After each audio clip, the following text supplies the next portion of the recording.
painful defeat by Burkina Faso. With us this evening is Coach Laryea Kingston of Ghana.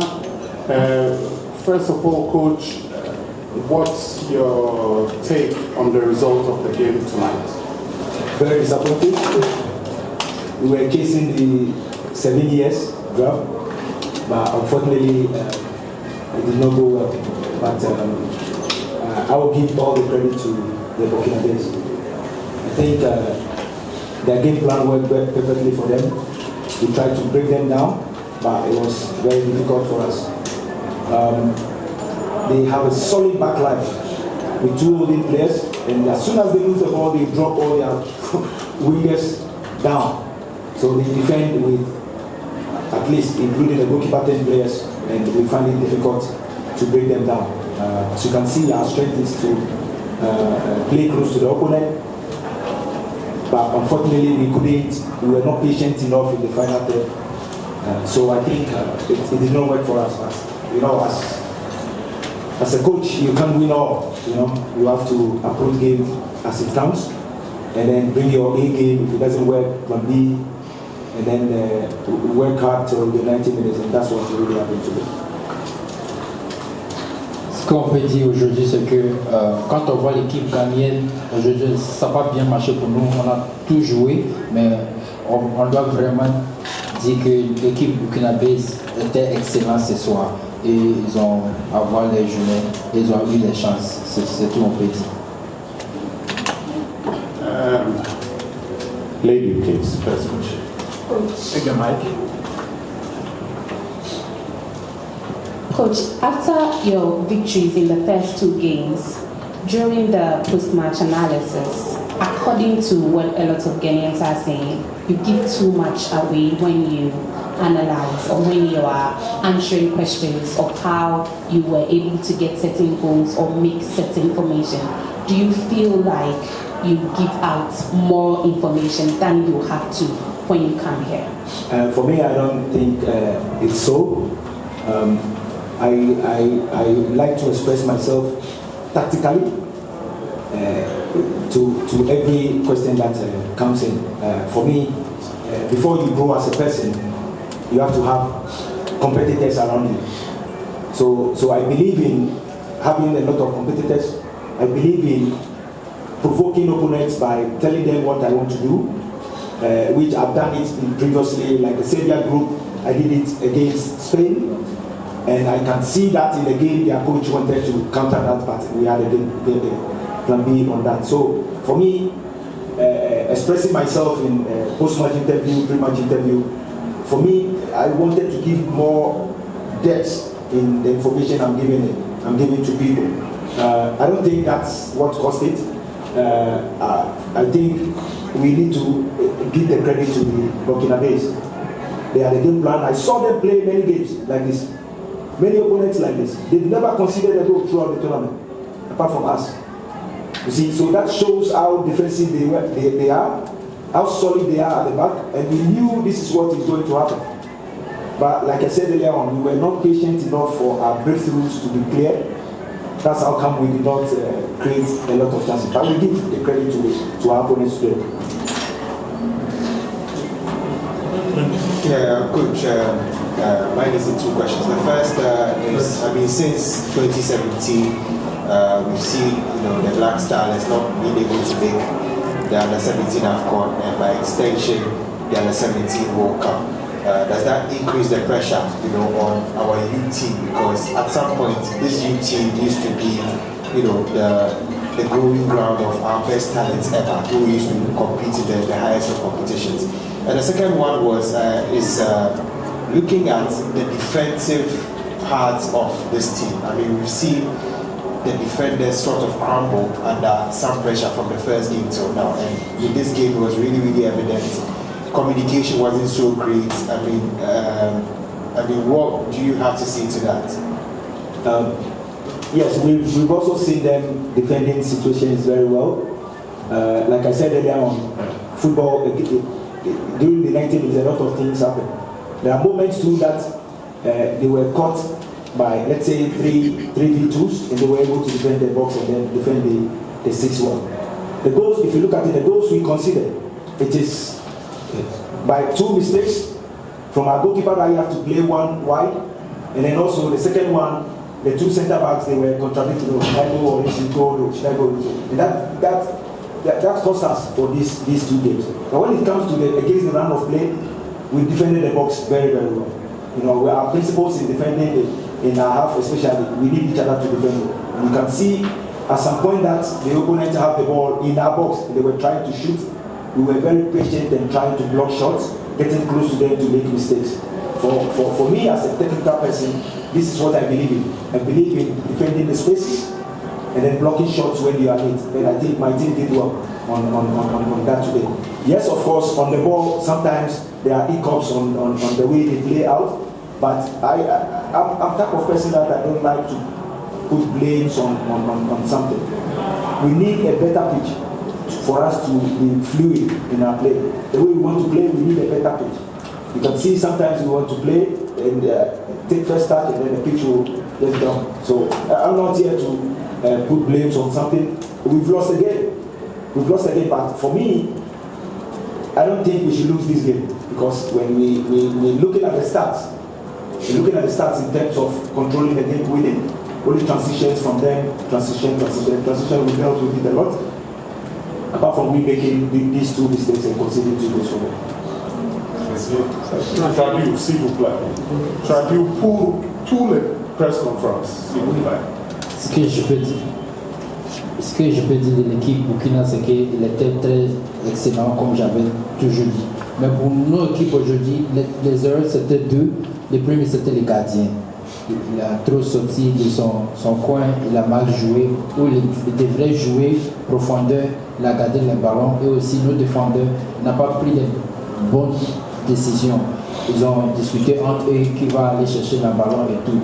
Ça fait qu'on a perdu nos balances, et ça fait que l'équipe burkinabé a marqué les buts. Ce qu'on peut dire aussi, c'est que l'équipe Burkina n'a jamais encassé les buts depuis le commencement de ce tournoi. Ça veut dire qu'ils ont les qualités défensives. Ça veut dire que nous aussi, on a fait tout pour marquer, mais aujourd'hui, ça n'a pas bien suivi parce qu'on n'a pas tout géré nos erreurs et ils ont eu les chances pour aujourd'hui.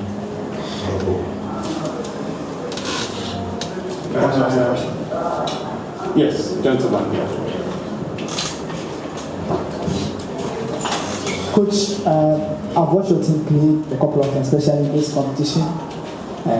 From where I was sitting, I thought when you switched to the 3-back system, it made your team a bit compact and able to dominate play. On hindsight, do you feel that perhaps we should have stick to the 3-back system instead of starting with the 4-back? And the last one is, in terms of ball playing and resource and goals, this under-17 teams perhaps is one of the teams that have played exciting football and have represented what under-17 is about. But as Ghanaians, we are always into resources, as we have said before.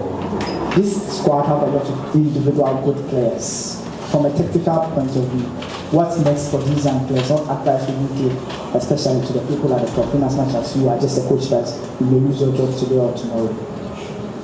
Yes, that's a good question. The first one is, can you remind me first? The first one is on the 3-back system. Yes. So we knew they will be the way they line up, especially when they are on the ball. They're not a ball playing team. So what they normally do is to put 4 players up. So naturally, if you have 4 at the back, it will definitely be 4v4 at the back.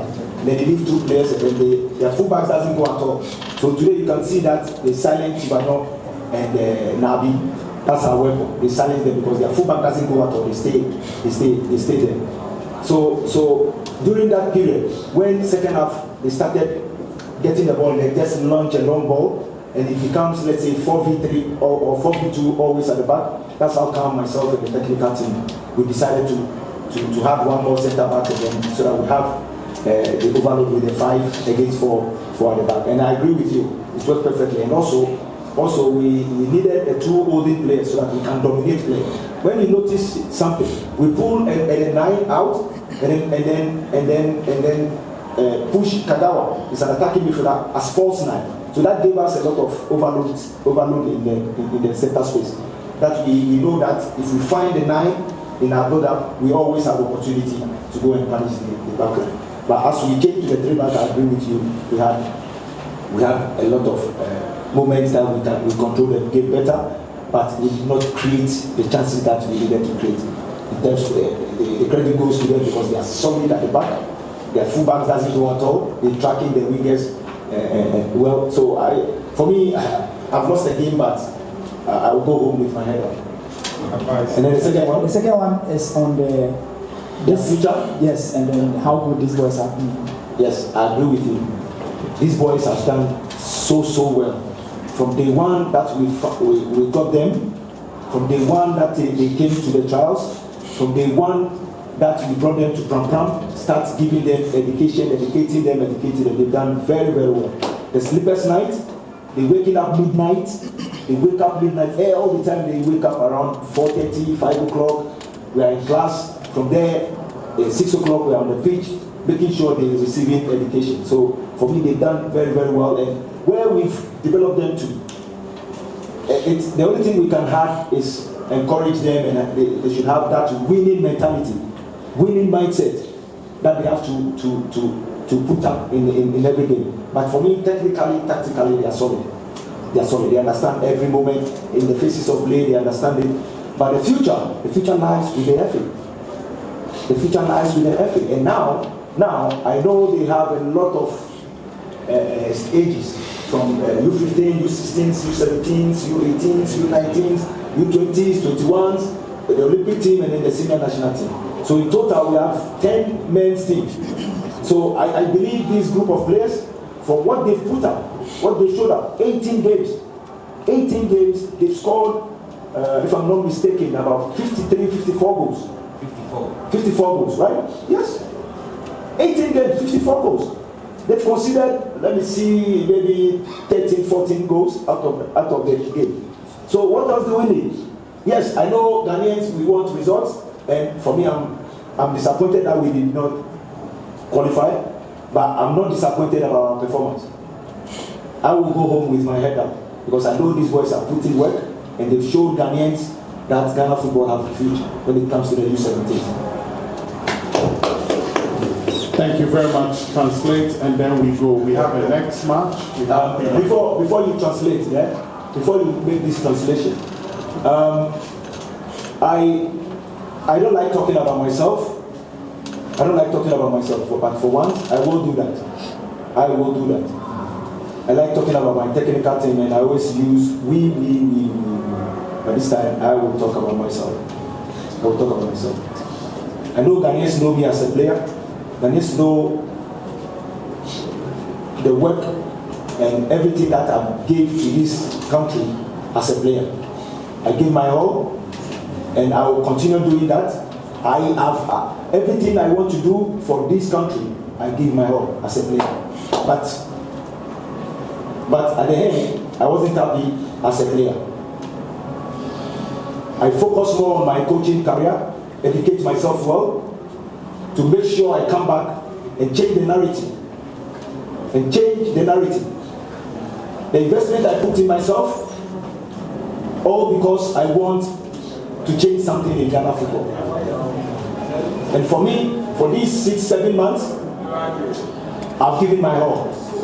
I've done my part as a technical person, as a coach. I've done my part for that. And after we came back from Russia, that's when I decided either we win, we qualify, I'm moving on. So in this case, I'm resigning. After this tournament, I'm resigning as an U17 coach. I've made that decision already before this tournament starts. The explanation will come out later. Oh no. Thank you very much, Coach.